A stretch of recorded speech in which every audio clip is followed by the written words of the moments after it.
Hello students, आज हम इस वीडियो लेक्चर में क्लास 10th के दो खास समीकरण प्रश्नावली 4.1 को कवर करूंगा।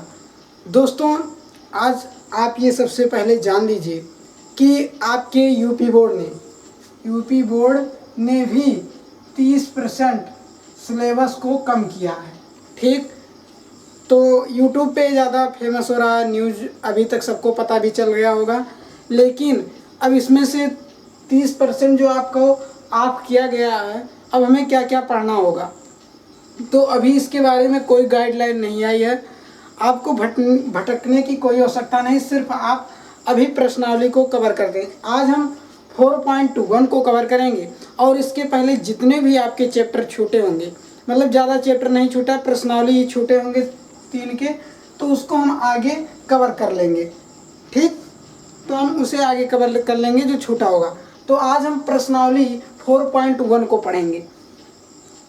प्रश्नावली से शुरू करते हैं। दो घात समीकरण आप इसके पहले सेकंड चैप्टर में पढ़कर आए होंगे। बहुपद क्या पढ़कर आए हैं? बहुपद में आपको ऐसा लिखा होगा ax² + bx + c।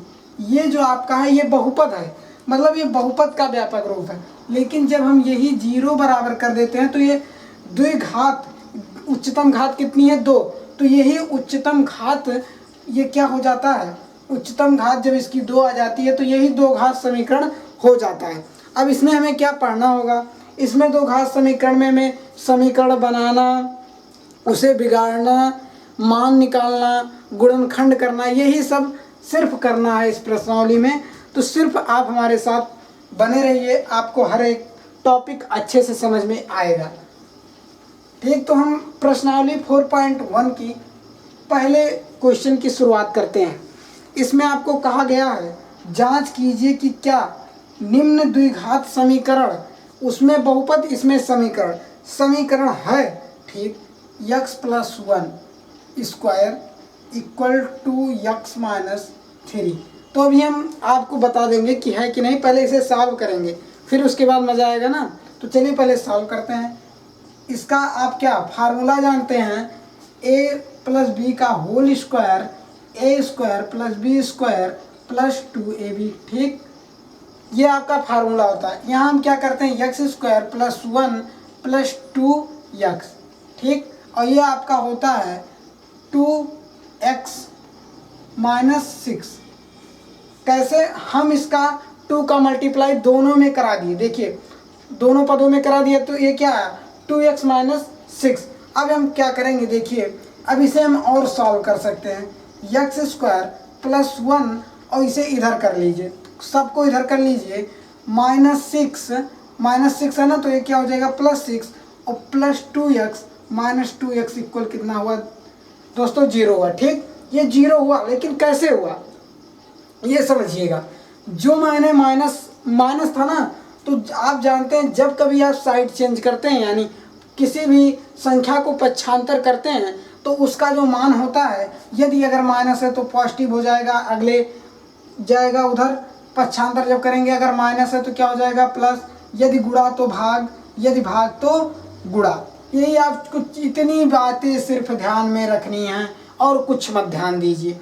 तो मैंने इसे ध्यान दिया। अब क्या किया? मैंने इसे उड़ा दिया, मतलब काट दिया। अब जैसे ही काटा, यह x² + 1 + 6 = 0। अब इसे आप लिख सकते हैं x² + 7 = 0। हाँ, अब देखिए ये आपका आया। अब आपकी बात यहाँ आती है, बहुपद है कि नहीं? बहुपद तो नहीं है, बहुपद नहीं है, लेकिन दो घात समीकरण है। क्यों है? क्योंकि हम जानते हैं ax² + bx + c = 0। यदि इस प्रकार का हो तो हमारा वो दो घात समीकरण है, मतलब उसकी उच्चतम घात क्या होनी चाहिए? 2 होनी चाहिए। तो ये आप कहेंगे हाँ, ये दो घात समीकरण है। अब तो आपको एक बात और पकड़ में आई होगी, जो मैंने इसे लिखा, अब ये आपका क्या हो गया? द्विघात समीकरण का क्या हो गया? का व्यापक रूप हो गया। क्या हो गया? दो घात समीकरण का व्यापक रूप हो गया। इस प्रकार आप क्वेश्चन सॉल्व करेंगे। ठीक, अब आपको समझ में आ गया होगा कि दो घात समीकरण कब होंगे कब नहीं होंगे। हाँ, कब होंगे, जब आपकी उच्चतम घात यक्स स्क्वायर या कोई भी चर राशि वाई स्क्वायर या 2x 2y + 7 कुछ भी रहे, सिर्फ इक्वल में रहे और उसकी उच्चतम घात कितनी रही, 2 रहे, तो ये क्या हो जाएगा, हमारा द्विघात समीकरण हो जाएगा। ठीक, ये आपको समझ में आया होगा। चलिए हम अगले क्वेश्चन को देखते हैं और अच्छे से समझ में आ जाएगा। अगर इसमें कोई कुछ कंफ्यूजन होगी तो अगला क्वेश्चन समझ में आ जाएगा। चलिए ठीक है, x² - 2x, फिर ये -2x 2 × 3 - x, ये आपका क्वेश्चन है। अब इसमें हम क्या करेंगे, देखिए ये आपका x² - 2x, तो मैं x² - 2x कुछ कर सकता हूँ इसमें, नहीं कर सकता, सिर्फ जैसे वैसे लिख सकता हूँ। फिर यहाँ क्या कर सकता हूँ, इस -2 का मल्टीप्लाई इन संख्याओं में करा सकता हूँ। क्यों, देखिए जब आप कभी भी, आपको 9 में ही पढ़ाएंगे, 9th में आपको पढ़ाया गया होगा कि यदि हम किसी में मल्टीप्लाई करते हैं minus minus plus, plus minus minus और माइनस प्लस माइनस और प्लस प्लस प्लस, तो होता ही है, इसमें कोई दो राय नहीं है। यही आपको समझना है बस, और कुछ नहीं करना है। अगर यहाँ माइनस तो यहाँ प्लस, प्लस माइनस माइनस और 3 दूनी 6 और माइनस माइनस प्लस, और 2 का गुणा x में करेंगे तो 2x आ जाएगा। ठीक, बात समझ में आई। आपको अगर कोई भी प्रॉब्लम हो रही, जैसे आपको बहुत समझ में नहीं आ रहा, तो आप पहले ऐसे करेंगे, क्या करेंगे, पहले आप साइन का मल्टीप्लाई कराइए, फिर जैसे हम साइन का मल्टीप्लाई कर लेते हैं फिर इन संख्याओं का मल्टीप्लाई करिए। ठीक, ये हुआ। अब हम क्या करेंगे, इस संख्या को फिर उसी में ले आएंगे, उधर जितना भी है सब 0 कर देंगे। ये x² - 2x - 2x और ये माइनस इधर 6 है तो इधर क्या जाएगा, +6 = 0 हो जाएगा। ठीक, बात समझ में आई। अब ये क्या हो जाएगा, x² - 4x + 6 = 0। ये आपका द्विघात समीकरण हुआ कि नहीं हुआ, हुआ। कैसे हुआ, कैसे, जैसे मैंने सॉल्व किया, हो गया। अगर आपको सॉल्व करने में कहीं भी प्रॉब्लम होती है तो आप मेरा एक व्हाट्सएप नंबर नोट कर सकते हैं। अभी तो फ़िलहाल चालू कर लेंगे जल्दी, तो नंबर नोट कर लीजिए, 95 54 20 20 99। ये सिर्फ आप व्हाट्सएप नंबर ही है, इस पर सिर्फ आप व्हाट्सएप कर सकते हैं। आप अपने डाउट्स को तुरंत पूछ सकते हैं। आप जैसे मुझे टाइम मिलेगा मैं आपके डाउट्स को क्लियर कर दूंगा। आप क्वेश्चन भेज दीजिएगा। ठीक, तो हम अगले क्वेश्चन को देखते हैं।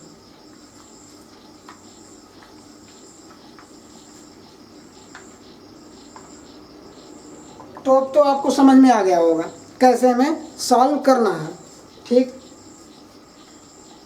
तीसरे नहीं चौथे क्वेश्चन को देखते हैं। तीसरा क्वेश्चन आप खुद लगाइए, होमवर्क है आपका। x - 3 2x + 1 और x × x + 5, ये तो मामला कुछ गड़बड़ हुआ। ठीक, चलिए पहले हम सॉल्व करते हैं, फिर जानते हैं कि होगा कि नहीं।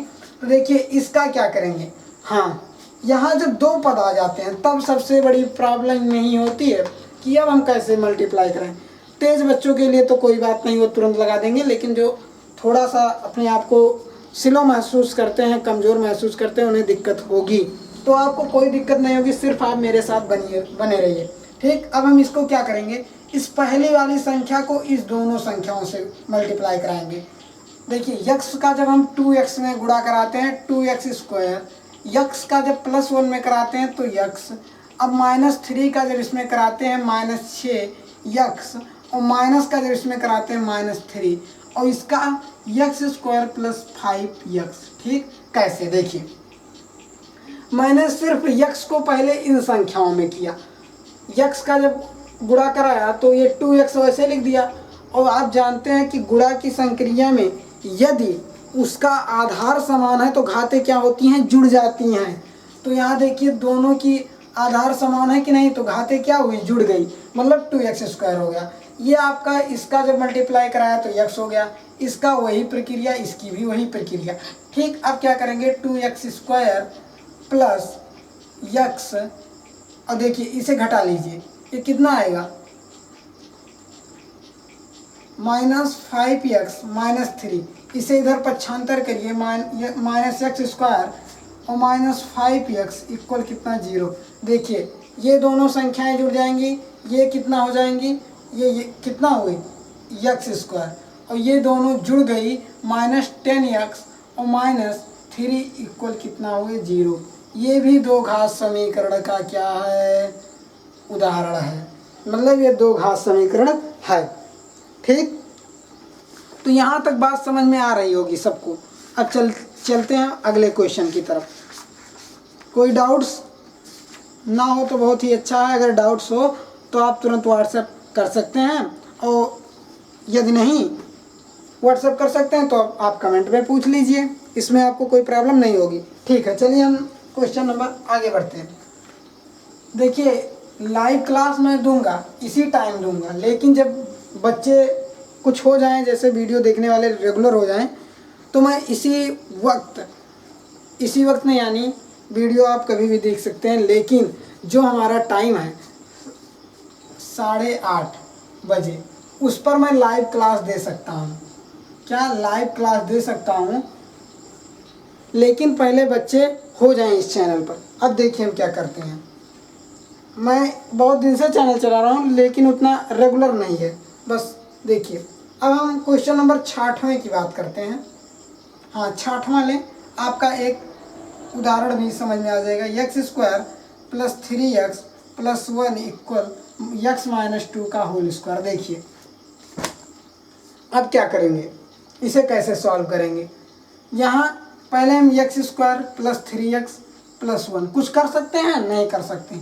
इसका क्या फार्मूला है, x² + 4 - 2x।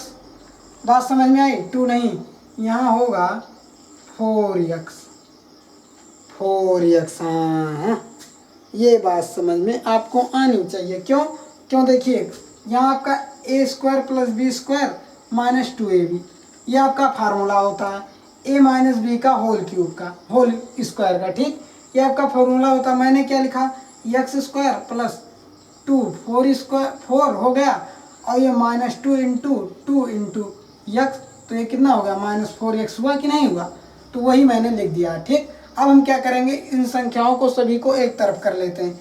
x² - x² + 3x और ये +4x + 1 - 4 = 0। ठीक, ये इससे क्या कैंसिल, ये 3 और 4 कितना होगा 7x प्लस ये माइनस कितना होगा -3 इक्वल कितना होगा 0 होगा। क्यों, देखिए अब ये आपका क्या हुआ, ये रेखीय समीकरण हो गया, ना कि द्विघात समीकरण है। तो आप क्या लिखेंगे, अतः यह द्विघात समीकरण नहीं है। देखिए लिखने से कोई फायदा नहीं, मैं ज़्यादा आपको बोल देता हूँ, सिर्फ आप सुन लीजिए, आप अपने तरीके से लिखिए, क्योंकि ज़्यादा लिखने से आपका टाइम ही बर्बाद होगा, ज़्यादा वीडियो में लंबा नहीं होना चाहिए। ठीक, तो आपको आज की लेक्चरें, जो आज मैंने लेक्चर जो दिए हैं वो आपको समझ में आए होंगे। ठीक, तो आपको जो ये समझ में आया होगा, पहले क्वेश्चन सभी अच्छे से डाउट क्लियर होंगे आपके। अब हम जो बात करते हैं, अब हम कल इसी क्लास को कंटिन्यू करते हैं। 4.1 आपका कल मैं समाप्त कर दूंगा। क्या कर दूंगा, समाप्त कर दूंगा। जैसा कि आपको भी पता नहीं होगा, मैंने एक वीडियो बनाई थी लेकिन उसमें आवाज़ क्लियर नहीं आई, जिसके कारण हमें वीडियो डिलीट करनी पड़ी। तो मैंने वीडियो से डिलीट कर दिया, लेकिन आपको जल्द ही एक वीडियो मिल जाएगी जिसमें आपको ये बताया जाएगा कि आपको मैथ कैसे क्लियर करना है। सिर्फ आपका जब सिलेबस आ जाए, मतलब जो यूपी बोर्ड ने सिलेबस आपकी जारी किया है वो अगर आ जाता है, तो मैं उस हिसाब से आपकी वीडियो बना दूँ, तो इसमें से आपको कोई प्रॉब्लम नहीं होगी। कल मैं आपके सेकंड क्वेश्चन के जितने क्वेश्चन हैं उसे सॉल्व कराऊंगा, और आपकी कल ये चैप्टर, मतलब ये प्रश्नावली ख़त्म हो जाएगी, और आपके अगले की प्रश्नावली 4.2 रेगुलर कंटिन्यू करते हैं। तब तक बने रहिए हमारे साथ। जय हिंद दोस्तों।